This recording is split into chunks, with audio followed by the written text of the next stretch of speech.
going to have my break.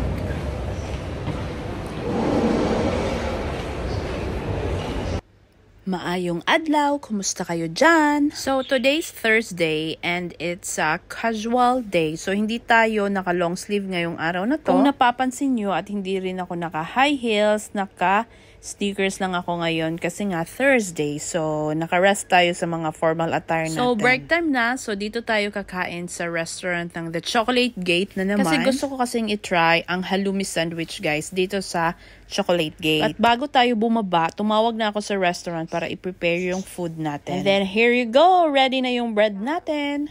Sabi pala ni Kuya Boy, masarap daw kuno yung bread na ito at saka yung sandwich talaga ng halloumi sandwich. So, sa loob niyan is merong avocado, merong halloumi cheese, tomato, lettuce, at saka yung sauce na ginagamit nila. Guys, gutom na ako ngayon, guys. So, let's eat! So, yun na nga, guys. Galing kami sa Peak at dahil wala ng sandwich sa Peak na gusto namin is halloumi sandwich. Kasi itong sandwich kasi na to, guys, hindi siya yung, alam mo yung bloated ka. Pang ano siya, pang diet talaga siya na sandwich. Charmos, ginamos, magda-diet daw kuno ako ngayon. So anyway, inaayos ko lang yung camera ko. Kasi nung last time na nag-camera ako, guys, hindi ko alam kung anong nangyari. Pero ang laki ng mukha ko, parang naka-portrait siya. So ngayon, minake sure ko na talaga naka-landscape siya at saka kitang-kita talaga yung nasa background ko. Kasi last time, guys, naku po, ang laki ng mukha ko, parang plato talaga. Alam mo yung, naka-focus lang talaga sa pagkain ko, sa pagnguya ko. Parang nakakaano naman yun. So ngayon, parang okay naman siya, 'di ba? Naka-landscape naman. Yun nga lang, putol na naman, hindi naman nasali yung noo ko. Hayaan niyo na, kayo na lang ang mag-adjust. So una ko palang kinain dito is yung fries nila. Yung fries nila dito is yung malapad. Alam niyo, guys, pag sobrang malaki kasi yung fries, mas malinamnam kasi siya kasi pag kinain mo siya, alam mo yung buong-buo pa talaga na patat talaga siya. Tapos guys, dinidip ko pala siya sa ketchup na Heinz ketchup at saka yung hot sauce ng Tabasco. Alam nyo ba na favorite ko na ngayon ang ketchup na ito? Last month, bumili pa ako sa Ambassador or yung Filipino na store ng Papa Ketchup, Papa Banana Ketchup. Pero sa buwan na to, ang binili ko is Heinz ketchup tsaka yung mayonnaise. Ang sarap kaya pag minix mo yung dalawa na yun, basta mga any sauce na gagawin mo, pag minix mo yung mayonnaise tsaka yung Heinz na ketchup, ang sarap niya. So, yun lang yung bago kong inaadikan ngayon na sauce. So, yan na nga, kinakain ko na nga tong ketchup na to. At iniisip ko rin kung saan na naman ang gala nitong weekend kasi kakasahod lang din namin, guys. Pagpasensyahin nyo na, nangangati ang mga kilikili ko dyan. Hindi man kilikili, parang dito lang sa may braso. Parang nakikiliti kasi ako. So, ang mall natin ngayon is medyo busy kasi sahuran ng mga tao ngayon. Kasi June 6 na, diba? So, yung sahod na sa mga first week kasi yan. Tapos, Thursday pa ngayon. So, malamang may mga sahod na talaga ang mga tao niyan. Kaya, medyo matao ang nasa mall. Lalo na mamaya, guys, pag mga hapon-hapon na, bandang hapon, medyo puno na yan dyan. Tapos dun sa, alam mo yung kids section, kung saan may entertainment, kung saan may mga palaruan, medyo puno na talaga dun. Dito naman sa baba lang kasi ito, nasa local ground floor lang kasi itong restaurant na to. Mostly ang mga customer dito, guys, is mga Kuwaiti. Minsan din, may mga ibang lahi ding mga kumakain dito. Masarap kaya dito, guys. Kung nasa Kuwait kayo, bumisita naman kayo sa mall namin, sa The Gate Mall. At meron talaga kaming restaurant dyan sa baba, sa LG lang na floor. Ang pangalan is The Chocolate Gate. Pagpapasok kayo malapit sa main gate, bubungad talaga itong nag-iisang restaurant dito. So yan ha, binigyan ko na kayo ng trademark kung ano ang makikita nyo dito sa Gate Mall. Sunod, guys, itutour ko kayo sa Gate Mall kung ano ang meron dito. Para naman, makagawi naman kayo dito sa mall namin. Para dito naman kayo magsha-shopping. Alam kong meron namang mga bagong mall dyan, pero hello, hindi rin to na no? Kasi maganda pa rin yung mall namin. Meron ding mga malalaking international brands na nandito sa Gate Mall na makikita nyo dito. Nakikita nyo naman, di ba, kanina pagbaba ko may Rolex. Ang tapat nun is Swarovski. So, merong mga magagandang international brands dito. Alam nyo, guys, hindi ako nakakaubos ng tinapay na yan kasi pag naubos ko yan, aantukin ako sa lunchtime. So, meron akong kahati niyan kasi hindi ko nga siya nauubos. Kasamahan ko lang din siya sa opisina. Tapos, gusto ko kasi ngayon, light food lang kasi baka mamaya gagala at kakain na naman sa labas. So, doble-doble na ang mga kinakain ko sa labas. Nako, maghinay-hinay tayo kasi nako, yan na, pinapakita ko na siya, o, diba? So, yung puti na yun, guys, yan ang tinatawag na halloum sandwich. Halloum cheese yan siya, guys. Actually, dito ka lang yan natikman sa Middle East. Hindi hindi ako sure kung natikman ko yan sa Philippines, pero first time kong kumain yan is dito sa Middle East, sa Kuwait. Alam nyo ba guys kung saan nanggagaling ang halloumi cheese? Nanggagaling ang halloumi cheese guys sa sheep or sa goat milk. So healthy talaga siya guys. Masarap siya guys. Para sa akin ha, gustong-gusto ko na siya actually. Hindi kasi siya katulad ng ibang cheese na medyo mabigat. Tapos ito guys, parang light lang siya sa tiyan mo at good for breakfast talaga to. Alam ko hindi na breakfast ngayon, lunchtime na, pero gusto ko lang kasi ng light food. So sa mga nagdo-diet, ito talaga ang pwede nilang kainin kasi nga light lang siya. Tapos yung calorie din niya is hindi ganun siya kataas. So para maiba naman, kaya naghalloumi sandwich ako ngayong araw na ito. Kasi empleyado tayo, meron tayong 30% discount from the original price. So yun na yung presyo niya. Tapos meron na yung drinks at saka fries. So okay na rin yung presyo na ganyan. Tapos pag other days naman, ang kinakain ko is chicken wrap, burger, or kung pwede naman, pasta. Minsan lang ako kumakain ng pasta guys, kasi sa bahay, nagpapasta talaga ako. Ewan ko guys, pero favorite ko talaga ang pasta.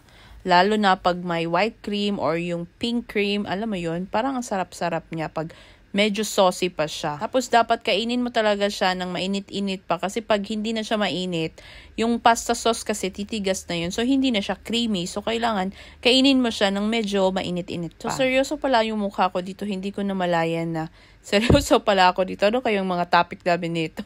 So galing na tayo sa ating guys sa ipin. So pag kumakain ako, sakto lang naman na kain. Tapos yung kagat ko rin, okay na rin. Tapos ito pa pala guys, may chika pala ako sa inyo. Yung bread pala na yan guys, is in-house yan. Sobrang lambot ng bread na yan. Kaya napatanong tuloy ako sa chef namin kung saan ba to nanggagaling ang bread na ito. Tapos I was amazed guys kasi sabi nila, ma'am, kami po ang nagbe-bake niyan. O diba, bongga? Kasi nga, nanggagaling pala sa kanila.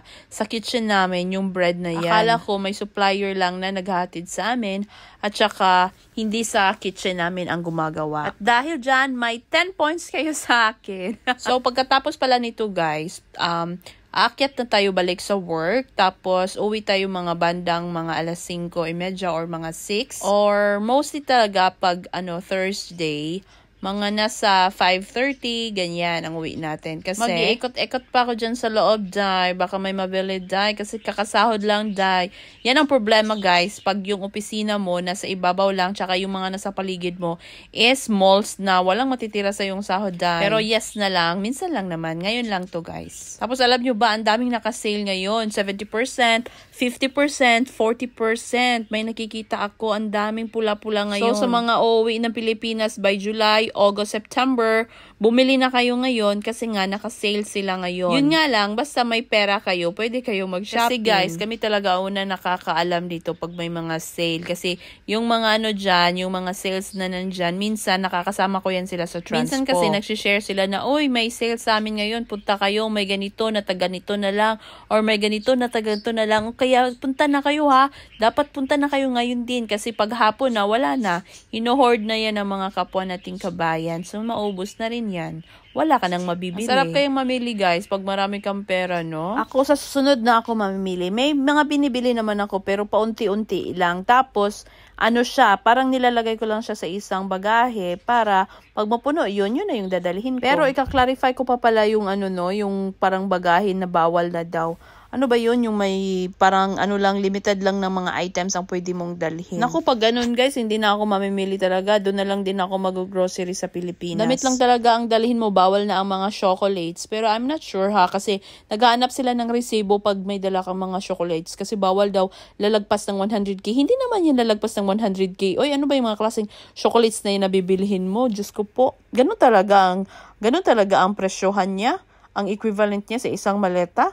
Totoo. Kasi yung mga chocolates na yan, binibiling mo nga lang yan kasi nga naka-sale, diba? Tapos, yun pa 100k, tapos manghahanap pa sila ng resibo. Parang hindi naman. I'm not sure ha, pero parang rumors lang ata yan, oy. Parang, so, assignment natin yan. Kailangan natin yang i-check para hindi tayo mabudol pagdating natin sa Pilipinas. Okay, guys. So, yan. Malapit na akong matapos dyan sa pagkain ko. Meron lang tayong 30 minutes, guys, na breaks. So, kailangan nating magmadali ngayon. Kasi pag hindi malililintikan tayo pag nagsobra tayo ng 30 minutes na break. So, bilis-bilis talaga ang pagnguya, Day. Huwag ka na mag-inarte, Day. Lunukin mo na lahat yan, Day. Ang dami ko talagang chika ngayon, no? Grabe talaga ang pagchichika ko ngayon. Kahit kumakain ako, chika pa rin ako ng chika. O, diba nakikita nyo naman yung bunganga ko. Hindi ko lang alam kung anong mga pinagtatapik namin dito sa mga araw na to. Pero yan, kitang-kita nyo naman, diba? Kitang-kita nyo naman, diba? Nabuka ng buka yung bibig ko. Kasi minsan kasi may gusto akong sabihin pero hindi ko masabi-sabi doon. So dito na lang ako nagchichika. Uy, alam mo ba, ganito, ganyan, ganyan. Ganun. Tapos guys, later magala pala tayo and tomorrow kailangan natin magsimba kasi Friday na hindi na tayo makapagsimba. Isang beses lang sa isang buwan, okay na rin yun. Goods na rin yun kasi para hindi magalit sa atin si Papa God. Kailangan natin mag-thank you sa lahat ng blessings na nare-receive natin at sa mga challenges, ganun. So, maaga tayo bukas gigising kasi maaga din ang simba natin. Pwede rin naman sa hapon kasi sa hapon, guys, sa Amadi Church, meron silang hapon na Tagalog. Sa morning naman is English Mass. Pag sa hapon talaga, mostly mga Filipino talaga, maraming magsisimba.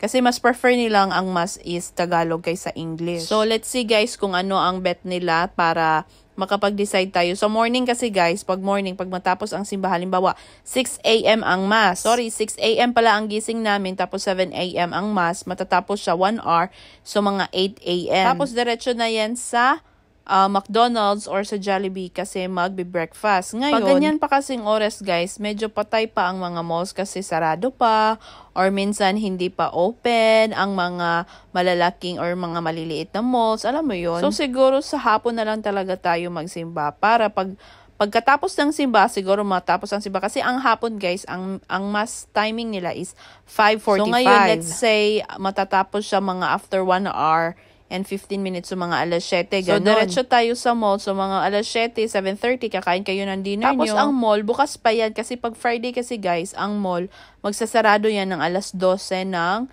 madaling araw. So, goods pa rin, open pa rin silang lahat. At bukod pa dyan, marami ng tao. Parang mag-i-enjoy ka kasi maraming naglalakad. Alam mo yun, kasi isa naman sa umaga. Pero kung gusto mo ng umaga ng peaceful, pwede naman, di ba? So, yan na lang siguro ang pipiliin nating schedule for tomorrow's Mass.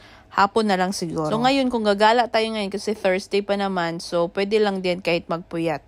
So, yan na yun, guys. Naubos ko na rin yung halloumi sandwich ko. So, yan lang yung natira. Pilipinong-Pilipino talaga, kasi may natira pa talagang 3 fries. So, ipapakita ko lang yung restaurant namin. So, yan pala yung dining area na yan. Maya-maya, guys, marami na yung tao, kasi nga, lunchtime pa ngayon. So, tulog pa yan sila. Usually, guys, ang tao talaga niyan sa mga mall is hapon pa talaga. Kasi pag ganitong oras, guys, tulog pa yung mga yan. So, later, mga bandang hapon, medyo matao-tao na tong lugar dito. Tsaka yung mismong mall talaga. At meron kaming palaro dito ha, para-raffle draw. Pag nag-shopping kayo ng 20 KD, meron kayong voucher or coupon pala, tapos ihulog nyo yan doon sa tapos pag bunutan na siya, pag mabunot yung pangalan nyo, kayo ng kotse. So, may kotseng naka-display dyan sa labas ng mall namin. So, hopefully sa mga nagsha-shopping, mabunot ang name nyo. So, guys, ipakita ko lang ang name ng restaurant namin is The Chocolate Gate. So, visit na kayo dito sa Gate Mall. So guys, to make the story short, bumalik na ako sa opisina noon at itong mga panahon na yon,